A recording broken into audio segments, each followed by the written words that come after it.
Esto que viene ahora es solo una recopilación del contenido que creo en TikTok. O sea, no es un vídeo creado específicamente para YouTube, y si me seguís en TikTok ya lo habréis visto, así que eso. Igual no es el vídeo más interesante de los que puedo hacer, pero bueno, creo que era positivo recopilar el contenido que creo en TikTok para que lo pueda ver también la gente de YouTube, así que si quiere verlo, pues ahí va.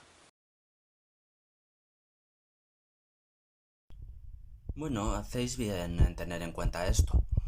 Aunque los días exactos en los que se pasa la tolerancia es algo muy difícil de calcular por la dificultad de hacer estudios al respecto, porque bueno, habría que controlar una cantidad enorme de variables que también pueden afectar a esto, como el peso de la persona que lo consume, si lo consume con el estómago lleno o no, etcétera. Harían falta entonces grupos control muy grandes y controlar muchas variables. Pero bueno, se suele considerar que la tolerancia a la psilocibina se pierde en cuestión de unas cuantas semanas. En solo unos días ya se pierde una parte de la tolerancia desarrollada y en cuestión de semanas se suele considerar que se pierde toda. Yo, por si acaso, para dejar unos márgenes más amplios, diría que no es recomendable consumir más de una vez al mes. Pero esto lo digo para dejar unos márgenes más amplios, ¿eh? Y para controlar también otros posibles factores. Hay autores que seguramente digan que en 2 semanas o 3 ya se pasa por completo la tolerancia. Yo dejaría pasar un mes para ser todavía más prudente y tratar de reducir todavía más los daños.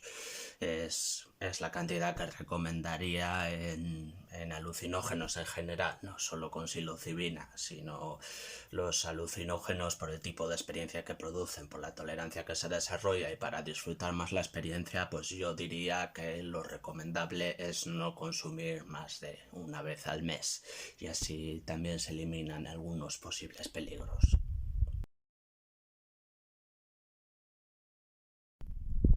Más o menos, sí. Es cierto básicamente para los efectos de corte más psicodélico, por así decirlo. No sé si me explico. Los efectos empatógenos, los efectos de mayor sensibilidad táctil, los efectos de euforia así de esta corriente que produce el cristal, que produce la MDMA, pues eso sí que a partir de cierto punto ya no aumentan más. Los que sí siguen aumentando un rato más son los efectos de tipo estimulante, lo que de hecho es peor. De cara a sufrir una posible sobredosis, ¿no? Pues es peor que los efectos estimulantes sigan aumentando, es más peligroso en ese sentido, mientras que los efectos empatógenos y ese otro tipo de efectos de la MDMA, pues una vez alcanzas cierta dosis ya no tiene sentido tomar más porque no van a aumentar más. Puede pasar, sí. Curiosamente, prácticamente cualquier tipo de droga, sea depresora del sistema nervioso central, sea estimulante o sea alucinógena, puede crear dificultades, bien sea en la fase de excitación, en la de meseta o en la del orgasmo. Y puede crear dificultades a la hora de tener relaciones sexuales y de alcanzar o de pasar alguna de estas fases, aunque tampoco tiene por qué hacerlo, pero por poder puede. Esta pregunta igual es demasiado amplia porque primero dices pregabalina, luego dices tramadol, además preguntas por psicodélicos, alucinógenos en general. Entonces, bastante difícil contestarla con precisión, pero por decir algo en líneas generales, yo creo que en general el mayor problema, el mayor peligro que tendría mezclar antidepresivos y alucinógenos, así en general, sin atender a mezclas específicas, sería la posibilidad de un síndrome serotoninérgico. El síndrome serotoninérgico puede ser muy peligroso, aunque se supone que con dosis relativamente bajas para la persona no debería llegar a pasar. Pero sí, el mezclar antidepresivos con alucinógenos pues puede aumentar la probabilidad de sufrir un síndrome serotoninérgico y eso es peligroso. También creo que en líneas generales el tramadol sería más peligroso que la pregabalina y además podría neutralizar o suavizar algunos de los efectos de los psicodélicos, pero teniendo más peligro. O sea, no sé si me explico. Quiero decir que sería una combinación que sería más peligrosa que tomar las dos cosas por separado, y a la vez los efectos serían menos deseables porque se tendrían menos efectos psicodélicos. Entonces, pues en ese sentido sería una mezcla menos deseable, se supone, para la gente en general, con lo que busca cuando consume alucinógenos, pero más peligrosa.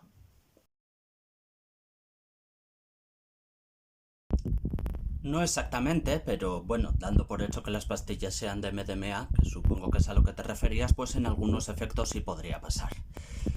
Este es un buen momento para hablar del concepto que mejor designa esto: tolerancia cruzada. Es decir, cuando la tolerancia que has desarrollado hacia una sustancia se aplica también a otra. La tolerancia cruzada no tiene por qué ser completa. Quiero decir, si dos sustancias tienen exactamente el mismo efecto sobre el cerebro, sobre el organismo, afectan exactamente a los mismos receptores del cerebro, pues se producirá una tolerancia cruzada completa. Es decir, la tolerancia que estés desarrollando hacia una sustancia te va a servir también para la otra.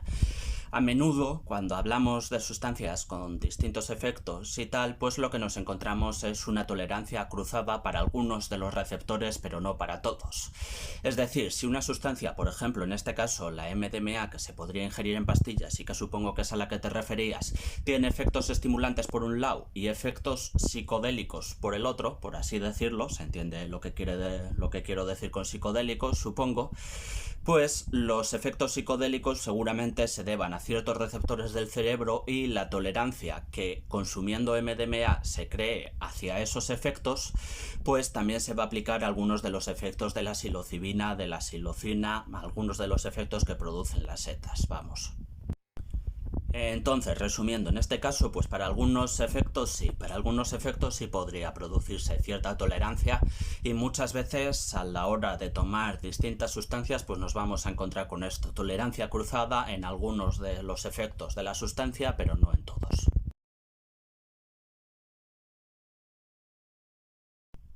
Sobre efectos de la cocaína, tanto a corto como a medio o largo plazo, como son muchos, recomiendo mejor ver mi vídeo en YouTube, Entendiendo las drogas, efectos de la cocaína.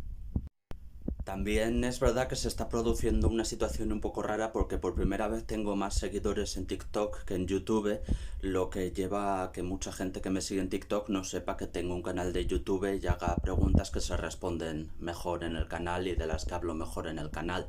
Así que eso, aprovecho para recordaros que sí, tengo un canal de YouTube en el que puedo hablar sobre drogas con más comodidad, porque son vídeos más largos en los que puedo explicarme mejor, además mejor grabados y todas esas cosas, así que os recomiendo suscribiros al canal.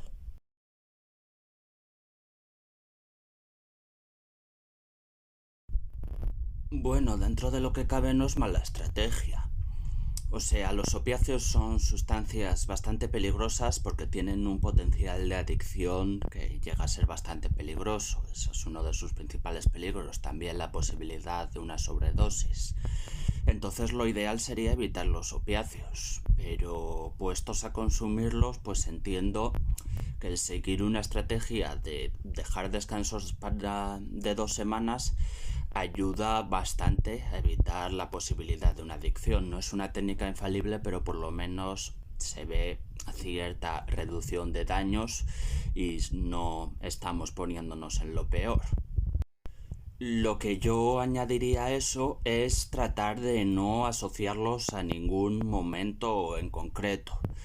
Porque si consumes opiáceos cada 2 semanas, pero por ejemplo lo haces siempre en un contexto determinado, o lo haces siempre después de comer, o lo haces siempre después de cenar, pues posiblemente aún así siga habiendo cierto peligro de adicción, porque vas a acostumbrarte a a necesitar esos opiáceos en esa situación.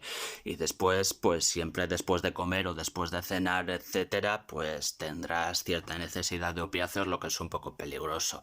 Entonces yo, además del tiempo de margen, que está bastante bien, como digo, es una buena idea para reducir daños, pues también procuraría no asociarlos a nada en concreto para disminuir todo lo posible las posibilidades de adicción.